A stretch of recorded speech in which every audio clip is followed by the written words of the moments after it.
Oui, merci Balandia Génie Congo, merci aussi Nadoudou Moutiri, d'après aussi merci et mon réalisateur émission Nabiso Moro Nzambe. Nous n'avons qui le tolo de appel Kambo ya manga, parce que tout comme la période de ming ya manga, parce que manga est comme Goliama, parce que comme j'avais toujours dit, il ne faut pas qu'on y a qu'à la contre-temps, il faut lire à ming na temps réel. Alors le roi de la période de manga, il faut même que expliquer Wandeko, malamu na mabe ya kolia manga. Alors, non, Liboso, ce que les gens doivent d'abord savoir, c'est que manga est originaire il y a Inde. Donc, manga est originaire il y a Inde. Alors, déjà, 4000 ans avant, déjà, Indien, on a déjà collé. Alors, qui cultivé manga à l'époque, ils ont moine, bouddhiste, moine et bouddhiste. C'est encore la catholique, tu as un moine catholique. Et puis les bouddhistes, ils avaient un moine. Alors, ce que les moines, les bouddhistes, ils ont cultivateur et manga. Ils ont manga.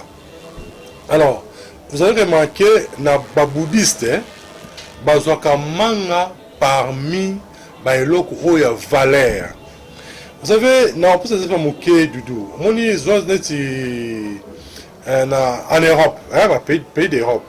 Remarquez ceux qui ont la valeur au Sani. En plus, au flair, non?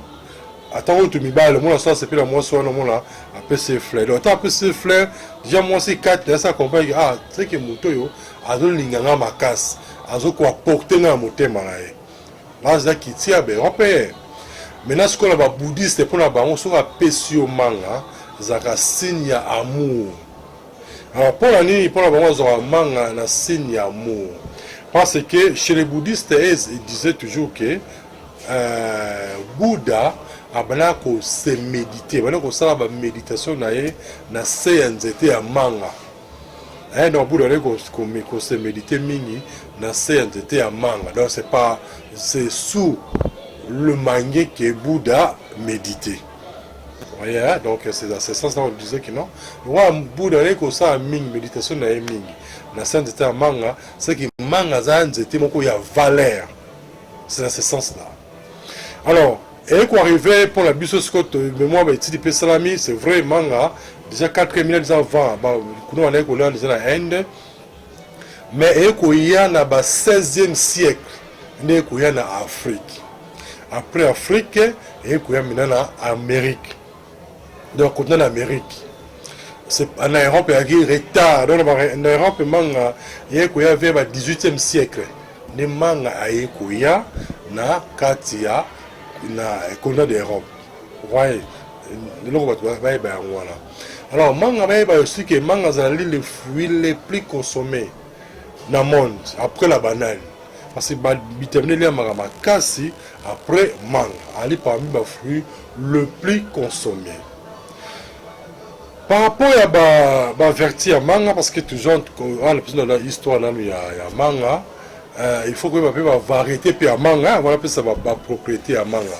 Au moins manga c'est vrai tout ça manga belé hein, peut-être génération il manga té. Ça manga belé manzombo, manga madosi, manga ya pétrole, manga au fiba, tout ça manga ya ni sous manga mabele manzombo tangi madosi, ya au fiba, manga belé, moi manga zali belé. Peut-être bala le il manga té. Oui, tu dis que tu as kazaka une classe, nan pas l'ambité, juste sur toi tongo. Moi, je suis en manga, je suis en manga. Tout ce qu'on va masser, baby, je suis en manga. You know, je suis en manga. Ce qu'on les gars, ils ont la carte à l'école, c'était au bois, Bamikokoli. Alors à l'époque, la jeunesse manga voulait rouler ma mingi. Sauf que si on est battu, parce que le baby m'a quitté. Alors, manga a très capital, a vitamine A. Azaf vitamine B, azaf vitamine B9, azaf la calcium, azaf la potassium, bang azaf la fer. Vous voyez, donc bang azaf la propriété ébélée. C'est que tant aujourd'hui à manga déjà là. Alors manga, même pour ce manga, azaf la avantage et puis pour ce manga dans le sens que c'était un manga, non? Moi c'était un manga. Ceux qui au paloli c'était un manga, pour ce voilà. poste nzete ya manga aza très capital, surtout bato baza kaya ba dysenterie, on va sumba makila na ko expliquer yango ce qu'il faut faire. Même aussi ma casse ya manga aussi. Ça va être tout important. Donc vous savez, sur ma question à poser, numéro yango na Mora Telio, 081 81 14 3 6 5. 081 81 14 3 6 5 ou bien 089 62 68 038 089 62 68 038. Après, alors manga par rapport à la propriété manga azali azana en fait azana le match nini bengi polyphénol manga azana polyphénol et belé la polyphénol ezali antioxydant moko oyo protégeaka ba cellules na biso contre ba radicaux libres. Ouais, donc ezali na ko expliquer facilement ça boy. Avant na sumuna na expliquer. Bien que personne numéro il va que était neto ça boy. Mais tu dois quoi comme ça va na rechuter, mais il va que émission de ça là oyo na comment ba livre. Tout ça pour ça livre na comment. On le na cabinet na ngai. Na cabinet na kati ya Carrefour de Gênes. Mosi kati na pongabi, hein? On compte le pont à Carrefour de Gênes. On a bâtiment étage, au mati étage, premier étage, première porte. Donc ce qu'on mati étage, c'était ce qu'on n'a pas la gaïté. Donc premier étage, première porte, bureau dans les akawana, dans sa partir déjà de 11h, 17h. Donc il y a tout ça là, sur un camo peu particulier, on a un tambour sur la tête, peut passer tout ça là, sur un traitement, dans le traitement, sur un peu conseil, on peut conseil pour qu'on soit à bonne santé. Mais n'oubliez pas, dans sa carte, si on a route déjà, déjà, la route était comme moi lourdeur par rapport à en Europe. Parce que tu vois avec ce temps on met là en préventive, en curative. Ça n'a pas poussière. On a marqué dans barati. Maintenant on met là on le liboso. Azo ko prévenir yo ba infection pulmonaire, hein? Donc à éviter yo. L'infection pulmonaire, ba kosu, ba motu passé, ba courbature, hein, nous tous ma bibo consulter. Et puis ba bourdonnement libomo, et on tire sur quoi monter. Azo multiplier mobilité na pourcentage de spermatozoïdes. Tout ça me l'a dit on a salaki. Parce que j'ai toujours dit une chose, c'est tout bas mi bali. Plus aux ana maman là dans ko faut lire ba lima oyo, ils ont comme multiplier mobilité na pourcentage de sperme. Mais ce que je lis nous en côté, quand ça ngate ko on comme na panne, on a trois na comprendre inter ba jour yo, mais comme est suffisant, c'est vrai, on est à kanini ou melakani. On peut y aller ya. C'est quoi il faut le cabinet sur bâtiment saraki pour que me la régulièrement. Même mon amour que même il faut me la parce que exemple de tu on appelle sous azan riche na polyphénol. Ouais, donc ce que vous avez le cabinet, on somme bien des ans il est 5000 francs congolais. On les consomme bien comme ça va beaucoup vous aider. Dans les gars qui sabino na ndeko moko maman ko appelle maman mo tangwa maman meje. So za pena posa ya ti yo mtuza changu. Moi qui côté ko ya te na cabinet ko ya te ya na quartier 9 maman meje.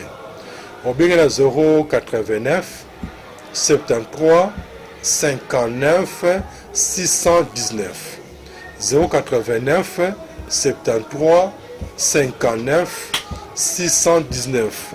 Donc maman meje azana ndiri quartier 9. On a pour ça on bâti à prof Athanase. Comme ça ok pas là hier à pesa yo on bâti pas là hier ce qui on va à la pour habiter mais il y a ça là on se met pas pour y a quelque chose on somba pour attaquer la kuna pembeni na yo pour que oya musikate na ponga binok au bengi na 089 73 59 619 comme ça on consulte na mais ngande ou bien ngana 081 81 14 3 6 5. On me sent de on a de 200 qui va rechuter. Bon, ce qui me rosala mais ce sont livre comment qui va rester dans ça il y a manga ezali mais ndio ça même ba jia manga li ba ça pe ba confit à partir ya manga mais nzamba sunga tout le monde na prochainement on peut ça ce ba maladie soignée par manga même pour dans cas diabète hein diabète au ça va faire il y a manga na ai mais malheureusement les détails misap tout le monde aura prochainement hein vous n'y me vous avez amené à Tanaze Luzolo Kabemba. Et puis, on s'appelle le président Doudou, merci. On peut s'appeler Moro, merci, sans oublier na Yeme Alain Kabongo. On est prochainement. Bye. Oui, merci Balandi à Jenny Congo, merci aussi à Doudou Moutiri. Merci aussi à Moro Nzambé, na Yemoko Alain Kabongo. Je sais que tu vois le manga la fois passée. Tu vois qui origine manga, tu vois qui est en Inde, tu vois qui est manga bouddhiste pour la banque manga. Na valeur manga bolingo, on avait parlé que ceux qui un bouddhiste a péché au manga, c'est que a zone valeur. Tu comprends qui on a européen, un européen soit péché au flair, c'est qui a considéré c'est qui a ligné au macasse. Alors, nous, on peut pas bouddhiste, parce que pour la bango, il dit toujours que Bouddha n'a qui méditer na sainteté à manga. Donc, ça, méditation na sainteté à manga. C'est pourquoi pour la bango, manga, on a valeur mon coup à ma casse. Alors, tu peux savoir que tu vois que manga, azali, manga na lipela. Manga lipela, azali na. D'après l'étude, on a remarqué que ce sont parmi les fruits le prix élevé. Il y a polyphénol et belé. Il y a polyphénol et belé. Polyphénol, tu vois que c'est antioxydant. Les antioxydants, oyoyo, et permettent qu'on renforce, soit qu'on protège la cellule. Parce que tout ça rapide cellulaire. Donc, notre corps est la pluricellulaire. Ça veut dire quoi? Pour que nous monde bien, pour la loba, pour nous monde, il faut que cellule misu et ça la bien. Nous monde qui aux autres la bien. Souvent cellule misu dit comme ma bé, comme faible, au monde qui pour monde flotte les nets. Comprendre? Pour même au rapport ça au que nous rendons une nene. Et ça va cellule. Oh, il y a gros testé, il faut ça la normale. Pour que notre corps, d'une manière générale, n'a vu que c'est pluricellulaire. C'est pourquoi tu vois qu'il y a c'est ça qui fait maintenant que nous produisons un risque de polyphénol, en jouant il y a pour renouveler les cellules pour que ça soit toujours bien. Mais quant à manga, on avait parlé la fois passée que manga a la vitamine B6, ça a la vitamine B9, ça a la vitamine D, ça a la vitamine E, ça a la vitamine K, ça a le potassium, ça a le magnésium, et puis ça a le phosphore, et puis manga a aussi le calcium. Mais maintenant, tant que nous avons lié à manga, voici les avantages. Mais entre-temps, là-bas, ceux qui nous ont par exemple un diabétique, et que sungayo makasi parce que tu vois qu'il fait ya manga, possibilité ya manga, misise ya manga ye monko koli ya manga dans la propriété belé. Mais avant la ça déjà avantage au lieu manga yeba seulement que quoi moni makasa manga. So je makasa manga donc comment so que je 10 feuilles seulement 10 feuilles ya makasa ya manga, je 10 feuilles ya manga. Ozui 1 litre de maï. Alors ozua aïe, moni aïe non? Babula aïe wana. Zongo zata misato. Ce qu'on sait nini, ozui 10 feuilles, ozui 10 feuilles, on la vie non? On tient na maï ya 1 litre. Ozui aïe wana 3 boules aïe. L'on va bani nango, on tient na kati et tokins d'amour et tu pendant 5 minutes. Mais la mode moi ya pété. Là c'est je parle pour le diabète. Hein? Pour la diabétique. Pour la diabétique. On 10 feuilles ya manga, 1 litre de maï, baboula aïwana za ta 3, comme ça, on tokisi yango. Tosi ba feuille wana, na aïwana, na moto ya mouke pendant 5 minutes. Et tu malé, ceux qui ont moni toki pendant 5 minutes au kitisi yango. Ce qu'on met là, un verre, tout les déserts. un verre toutes les 2 heures. Normalement, selon l'expérience dans mon sala, il résultat dans le global, ils ont 2 mois. Après 2 mois, comme ça, ben un peu ça résultat. Surtout, mon tour a bandit cause qui c'est insinuité. So déjà bandit au sala, appelle-moi. Comme ça, j'ai habitué, on bien un peu ça cadeau. Pour bien ça résultat, tu peux faire un cadeau. Mais mon tour au gros temps au sala, bon entre temps, bazui mbika, mon mbika non, bakalingeli mbika. Bakalingi mbika mbeso bakalingi yango kani bakalinga nguba. Alors aujourd'hui est-ce qu'on boîte moko ya mbika na tongo boîte moko mezi ya tomate na tongo bi boîte moko na pokwa tongo pokwa entre temps vous avez la jina wala ya makasa ya manga na ai comprendre on me après 1 heure de temps après 2 heures de temps c'est ça après 2 heures minutes vers moko donc il y a encore une journée voilà. Maintenant, ceux qui ont moniqué au salaire aux résultats pour les autres, parce que nous avons toujours 2 sortes de diabète. Il y a le diabète maigre, le diabète gras. Vous comprenez? Alors, au cours de ça, pour les autres, on a le matin en jeûne. On met 2 verres. On met 2 verres. On a citron. On citron. On a citron manco. Après, on met 2 verres. Na pourquoi pas vola là on met donc 2 heures avant là on met li en kola là nous sommes ça appelle deuxième formule voilà nous aurons un résultat après 2 mois. Comment ça n'a été non toujours bien tout ça l'émission je ne peux non les matins ko ebisa yo boyeke tant tout ça l'émission boye yeba ke émission oyo ezalaka toujours na ba livre to comment toujours livre livre à comment ils ont découvert une vie saine. Premier livre là tia découvrir une vie saine là la première partie là comment on soigner la maladie à partir de l'autoliaka, comment on soigner la maladie à partir de la plante. Ils ont zinga la biso et puis la carte livre là tia ce que peut néo koki ko ça va produit yo moko. On ça va parfum, ba poudre, ba savon, ma futa parole tout la carte livre là la première. Donc, on a un sur ma livre et voilà comment on peut s'établir alimentation pour éviter les troubles sexuels et la stérilité. La carte syllabus comment est allée.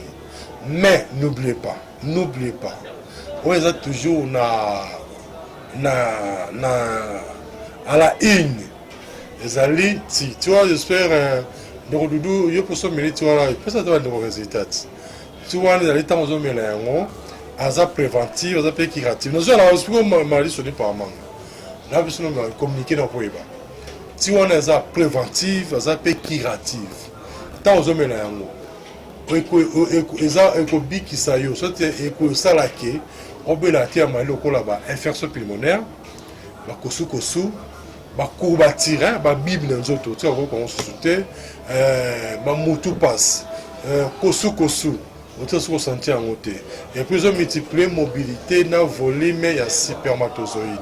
Vous savez, d'avoir toujours que, en tant que Moubali, il faut qu'il y ait un lima oyoyo. Ils ont joué un rôle, il y a multiplier mobilité dans le pourcentage de sperme. Alors, si vous avez un régulièrement, ça va vous aider. Alors, je vais dire ceux qui m'ont été la ratité.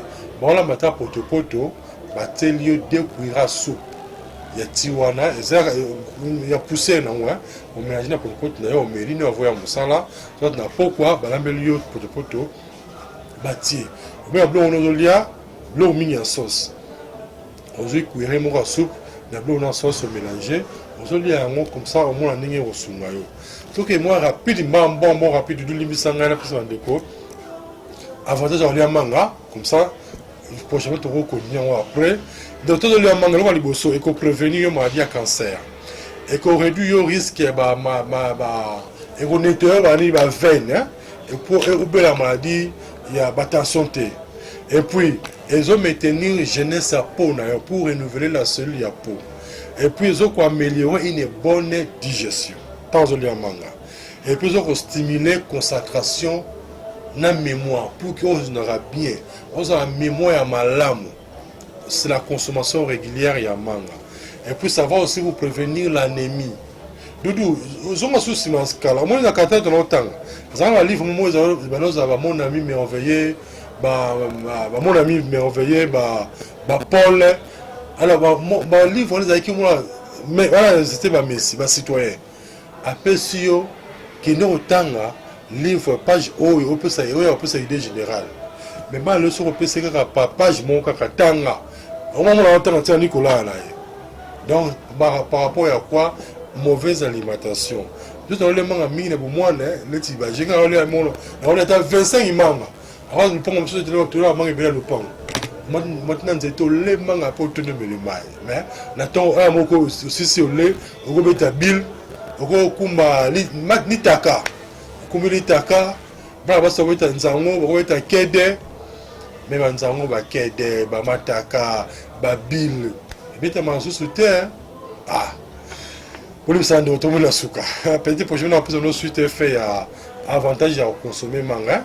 Les cas cabinet sur ma livre, on se masse la bise, soit on se matin pour que et son maillot. Le numéro appelle ça que les 081 81 14 3 6 5 081 81 14 3 6 5 ou bien 089 62 68 038 089 62 68 038. Vous avez un cabinet pour ce livre, mais vous avez un maman mége dans le quartier 9 pour ce matin et pas naïe. Vous avez dans 089 73 59 619. 089 73 59 619. Bien pour consommateur na quartier 9. Maintenant dans le cabinet, pour le prochainement sur cette émission peut se Moro merci, on peut se Moro Doudou Moutiri et puis na Aleka Bon, ça qui est Athanase Luzolo Kabemba. Bye bye.